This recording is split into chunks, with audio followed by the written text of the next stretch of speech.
Salut à tous, c'est Articole. Alors aujourd'hui on se retrouve pour un nouveau tuto sur Coreact. Et donc je vais vous apprendre à faire un rendu de vos records sur Source. Donc à faire un rendu en séquence TGA. Donc ne pas enregistrer avec Fraps pour avoir vos séquences, mais faire un rendu à partir du moteur Source. Donc vous allez me dire ouais c'est plus rapide avec Fraps, on appuie sur une touche et tout. Mais le problème c'est qu'avec Fraps on n'a pas toujours une grosse fluidité, on peut avoir des chutes de FPS. Et la qualité n'est pas vraiment au rendez-vous on va dire. Alors qu'avec les séquences TGA, on a une qualité qui sera la même que dans votre jeu, donc si vous l'avez mis au maximum, vous aurez la qualité au maximum, et vous aurez un rendu beaucoup plus fluide.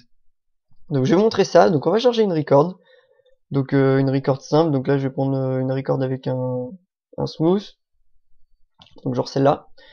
Donc on va enlever tout ce qu'il y a à l'écran, HUD, modèle. Déjà tout d'abord, donc ça je vous l'ai déjà montré dans plein d'autres tutos, donc CLDRAW HUD 0, et AirDrawView modèle 0. Voilà. Donc ensuite on va aller à l'endroit où on veut commencer notre enregistrement. Donc on va aller dès le début, voilà ici.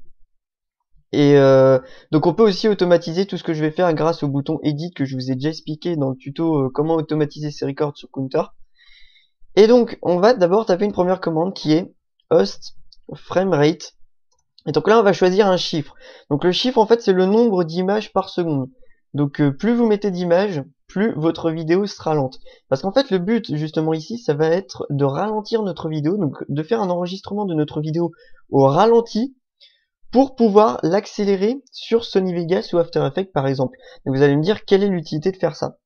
Ben déjà tout simplement, premièrement, votre vidéo sera au ralenti déjà de base, ce qui veut dire qu'en fait si jamais vous avez une vidéo de vitesse normale et vous voulez la ralentir, et ben vous n'avez plus qu'à mettre votre vidéo en vitesse normale, donc vitesse qui est déjà au ralenti, et donc vous allez avoir un ralenti qui va être extrêmement fluide, ce qui est un grand avantage.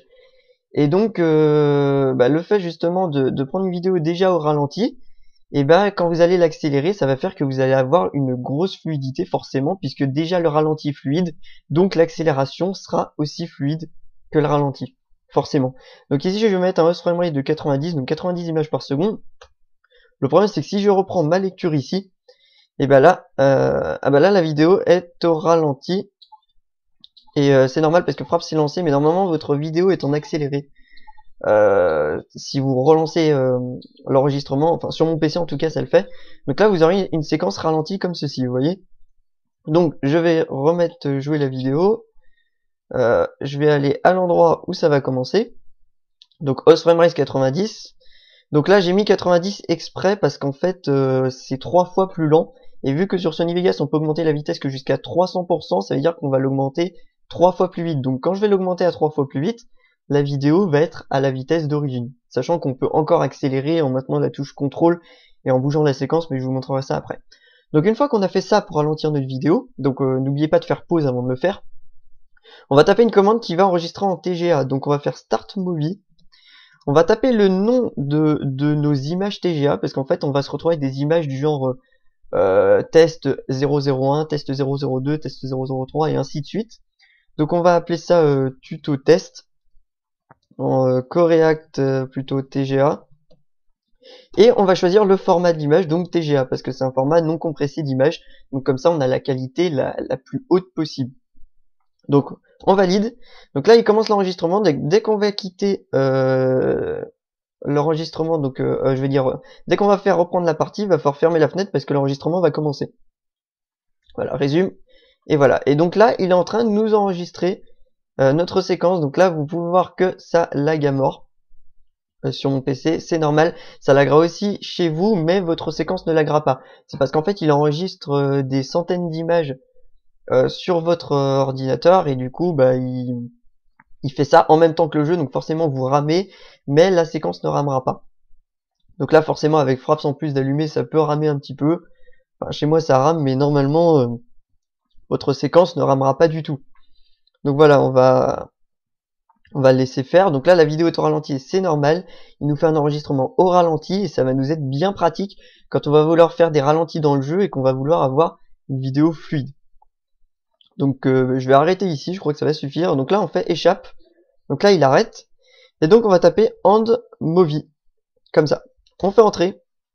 Et donc voilà, il arrête. Donc forcément, je retrouve ma fluidité dans le jeu. Et donc maintenant qu'on a fait ça, on va quitter Counter et je vais vous montrer comment ça se passe. Voilà, donc on se retrouve sur Sony Vegas. Donc nous voilà sur Sony Vegas. Et donc je vais vous montrer d'abord, on va importer une séquence. Donc on va importer la séquence TGA, donc fichier importé média. Et donc là je suis déjà dans le dossier. Donc vos TGA sont dans le dossier en fait Steam. Donc dans Steam, Steam Apps, votre compte, Counter-Strike Source, CS Strike, et donc là à l'intérieur vous avez vos séquences TGA, donc là où il y a vos records en gros. Et donc vous sélectionnez la première image TGA, et donc en bas ça va vous afficher voilà 0 à un certain nombre. Donc en fait il calcule tout seul selon le chiffre qu'il y a là le nombre d'images. Donc on choisit ouvrir la séquence d'images fixe, donc la plage 0 à 956, donc on pourra réduire mais là on va prendre toute la plage. On fait ouvrir. Donc là, on nous demande de mettre un nom, donc je vais mettre le même nom que mes... Bon non, on va mettre passage 1 par exemple.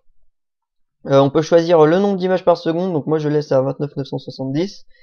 Et donc aucune analyse progressive et le reste, il n'y a pas besoin d'y toucher. Donc on fait OK. Et donc maintenant, on va faire glisser notre séquence TGA dans la timeline, comme on fait d'habitude. Voilà, et donc là on a notre séquence, vous voyez. D'ailleurs, on peut même voir que on a le menu, donc on va enlever le passage où il y a le menu, voilà. Donc ici, donc S pour couper la vidéo en deux, je sélectionne la vidéo et je fais supprimer. Voilà. Donc là on a notre séquence, vous voyez, qui est au ralenti, mais qui est extrêmement fluide et on a une très très bonne qualité. Donc là on verra peut-être pas la fluidité parce que j'enregistre avec Cam Studio, mais je peux vous dire que la fluidité franchement c'est beaucoup plus fluide qu'avec Fraps quoi. Et donc voilà, on a notre séquence, vous voyez. Et elle est au ralenti, donc maintenant on va l'accélérer, donc je vous ai déjà montré comment on fait, et vu qu'on a ralenti de 3 fois la vidéo, puisqu'on va dire que la vitesse normale est de 30 images par seconde, donc une vitesse doublée c'est 60 images, et une vitesse doublée ça serait 90 images, puisqu'on rajoute 30 images à chaque fois. Donc on va augmenter la vitesse de la vidéo à 300% pour avoir la vitesse réelle. Donc on fait un clic droit, insérer, supprimer une enveloppe, donc on choisit la rapidité, donc je vous ai déjà montré l'accélération dans un autre tuto Sony Vegas, et donc on va le monter à 300%, donc au maximum. Et maintenant si on rejoue notre séquence, vous pouvez voir qu'on a notre vidéo qui est extrêmement fluide et qui est avec la qualité maximum, enfin la qualité de votre ordinateur. Le problème c'est que vous allez voir un truc, on va revenir au début, hop, vous voyez, et tout simplement parce que quand on accélère la vidéo à 300%, bah, la vidéo étant accélérée, le problème c'est que lui il garde la même longueur sur la piste, vous voyez. Donc en fait on a un petit triangle ici, vous voyez. Et en fait, ce triangle signifie que la vidéo revient au début. Donc tout ce qu'on a à faire, c'est aller juste avant le triangle, donc ici, et on coupe la vidéo, donc on fait S, et on supprime la séquence qui ne sert à rien. Voilà. Et donc là, on a notre séquence complète, vous pouvez voir, qui est en vitesse normale. Et donc ici, l'avantage, ce que je vais vous montrer, c'est qu'on peut faire un ralenti qui est très fluide parce que notre vidéo de base est au ralenti. Donc ce qui veut dire que quand on va la mettre en vitesse réelle, on aura déjà un ralenti qui sera fluide. Donc en fait, on ne ralentit pas la vidéo, on la remet en vitesse réelle. Donc je vais vous montrer par exemple sur ce saut là par exemple. Voilà. Donc là il va commencer à sauter ici. Donc à partir de là, je vais faire un ralenti. Donc je vous rapprends pas comment on fait un ralenti. Si vous voulez savoir, vous regardez le tuto que j'ai fait sur accélérer et ralentir une vidéo. Et donc là, on va remettre le point sur 100%. Donc la vitesse réelle au ralenti. Je vais remettre un autre point ici et je vais le définir sur 100%. Voilà. Donc maintenant, on regarde. On va jusqu'à l'endroit où ça devrait être... Voilà, on va faire comme ça. Et on va remettre la vitesse d'origine. Et maintenant, si je rejoue ma séquence vidéo, vous allez voir qu'on va avoir un ralenti extrêmement fluide. Enfin, sur mon PC, c'est très fluide. Après, sur la record, je sais pas, voilà. Et là, on a vraiment une fluidité de ralenti, vous voyez. Donc après, si vous voulez un ralenti encore plus gros, il faudrait mettre un host framerate avec un plus grand nombre d'images pour que l'image soit plus au ralenti. Sachant que votre vidéo devra être accélérée encore plus. Donc le problème, c'est que par exemple, si vous avez un taux d'image qui est à plus de 90, le problème c'est qu'à 300%, on n'aura pas atteint la vitesse maximum pour avoir une vitesse normale. On sera toujours au ralenti. Donc moi ce que je vous conseille, c'est qu'une fois que vous avez accéléré votre vidéo, vous maintenez contrôle et vous cliquez ici pour faire aussi un ralenti grâce à la seconde méthode que je vous ai déjà expliqué aussi dans le tuto sur comment accélérer et ralentir une vidéo. Donc en fait vous combinez les deux méthodes, les deux type d'accélération pour pouvoir accélérer encore plus. Donc voilà, par exemple là vous voyez que je peux encore accélérer ma vidéo encore plus, comme ceci. Voilà, donc c'est franchement très pratique. Moi je vous conseille vraiment d'utiliser les séquences TGA parce que la qualité est vraiment meilleure. Et si vous enregistrez au ralenti, donc avec un framerate 90 par exemple, et ben vous allez avoir une fluidité qui va être vraiment énorme. Donc après, sur After Effects, même principe. On va ici, je suis en train de ramer un CTRL-I pour ouvrir. Donc là on choisit notre séquence. Et donc là on n'oublie pas de cocher séquence targa, vous voyez. Donc on ouvre, donc on choisit la première image, on coche séquence targa. Donc là ça nous importe nos séquences, vous voyez, de 0 à 0,956, donc il y a 956 images d'enregistrées. Et donc le problème c'est qu'en fait, déjà première chose à faire très attention sur After Effects, quand vous importez une séquence TGA, il vous met par défaut 25 images par seconde. Donc si votre vidéo est à 25 images par seconde, c'est bon, mais si jamais votre vidéo ne l'est pas sur votre rendu final, que vous voulez mettre par exemple 29,97, et ben il faut modifier ce taux d'image. Donc vous faites un clic droit sur la séquence, interpréter un métrage principal, et donc là vous choisissez votre taux d'image, donc par exemple ici 29,970, et vous faites OK, sauf que j'arrive pas parce que l'écran, je vais essayer de réduire l'écran, au pire je vais faire entrer, voilà, et donc on a 29,97, vous voyez, donc comme taux d'image par défaut de la séquence. Donc maintenant qu'on est là, il va falloir aussi accélérer la séquence si jamais vous le faites sur After Effects. Donc bon là je vais laisser le truc au début, parce que là la vidéo est déjà au ralenti en fait.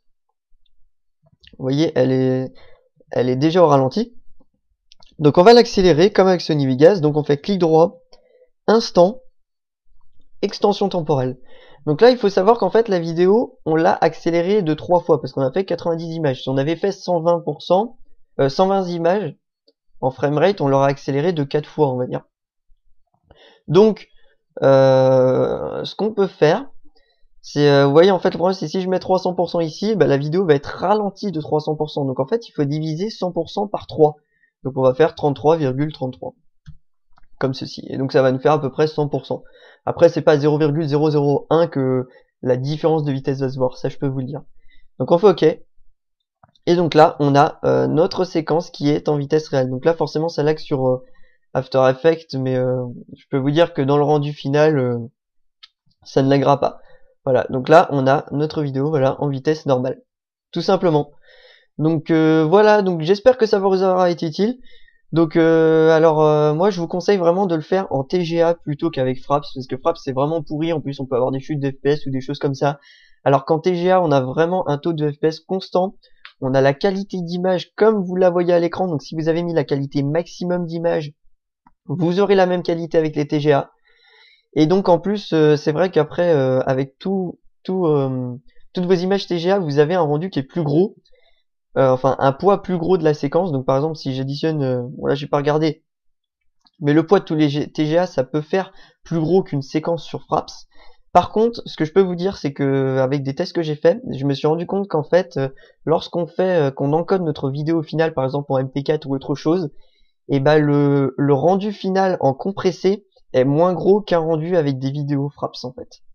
Donc, par exemple vous avez des séquences avec des vidéos Fraps et vous compressez votre vidéo au final, et ben avec les TGA vous aurez un poids plus gros sur la séquence, mais lorsque vous allez compresser, le poids va être plus petit qu'avec Fraps, et en plus la qualité sera meilleure. Donc moi je vous conseille vraiment d'utiliser les séquences TGA, c'est clair que c'est vraiment quelque chose que vous devez utiliser pour vos frag movies ou des choses comme ça, hein. C'est Fraps, il y a des moments, faut vraiment arrêter. Après, c'est sûr que vous pouvez utiliser Fraps sur des jeux qui ne sont pas sources parce qu'ils n'ont pas les commandes pour faire ça. Mais sur les jeux sources du genre TF2, Counter, Half-Life 2, Gmod, tout ce qui est jeux sources de Valve, quoi, et ben moi je vous conseille vraiment d'utiliser cette technique. Voilà. Donc j'espère que ça vous aura été utile. N'hésitez pas à aller à vous abonner à la chaîne YouTube si vous voulez être au courant des derniers tutos qui sortiront. Vous pouvez aussi aller sur le site correct.fr, aller sur le forum. Vous pouvez poser des questions, montrer vos créations, tout ça. Et sinon, il y a une page Facebook de Coréac, donc n'hésitez pas à aller dessus. Voilà, donc j'espère que vous aurez appris quelque chose. Je vous conseille encore une fois, franchement, d'utiliser cette technique. Et donc, je vous dis à bientôt pour un nouveau tuto.